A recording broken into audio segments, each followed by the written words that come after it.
नमस्कार दर्शक मित्रों, मैं doctor Dhaval Mangukiya, gastrointestinal and cancer surgeon seeds hospital Surat से। आज की वीडियो में हम जानकारी देने के लिए जा रहे हैं स्टमक कैंसर की ट्रीटमेंट के बारे में।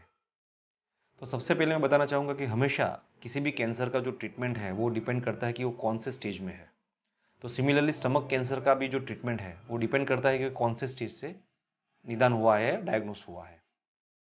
जब भी स्टमक कैंसर एकदम इनिशियल स्टेज में है, मतलब जो अंदर की दीवार है उसी तक सीमित है, तो इस प्रकार के कैंसर की ट्रीटमेंट एंडोस्कोपी से भी की जा सकती है।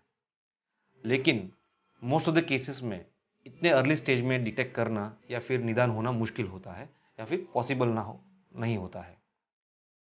अगर कैंसर के स्टेज सेकेंड या थर्ड में है तो उसका जो इलाज है यूजुअली सर्जरी से ही एडवाइस किया जाता है। और कुछ स्टेजेस में जब वो एक लेवल से ज़्यादा आगे बढ़ता है तो ऐसे केसेस में हम पहले कीमोथेरापी और उसके बाद सर्जरी एडवाइस करते हैं।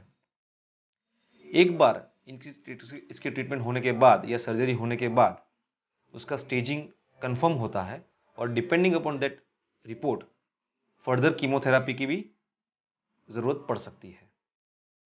अभी सर्जरी के बारे में जाने तो सर्जरी यूजुअली आइदर लेप्रोस्कोपी से या फिर ओपन एब्डोमेन या पेट कट करके भी की जा सकती है।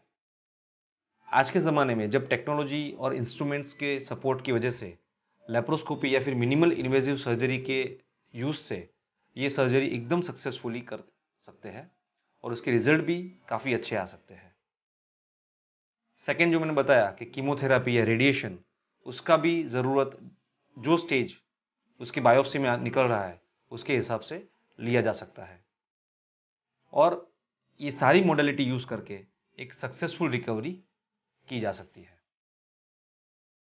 सर्जरी में क्या करना पड़ता है या फिर किस प्रकार से होती है, तो यूजुअली जब स्टमक कैंसर से कोई पेशेंट पीड़ित है, वो कौन से भाग में इन्वॉल्व हुआ है और कितना लेवल पे इन्वॉल्व हुआ है उस पर डिपेंडेंट आइदर उसको पार्शियल या कंप्लीटली रिमूव करना पड़ सकता है।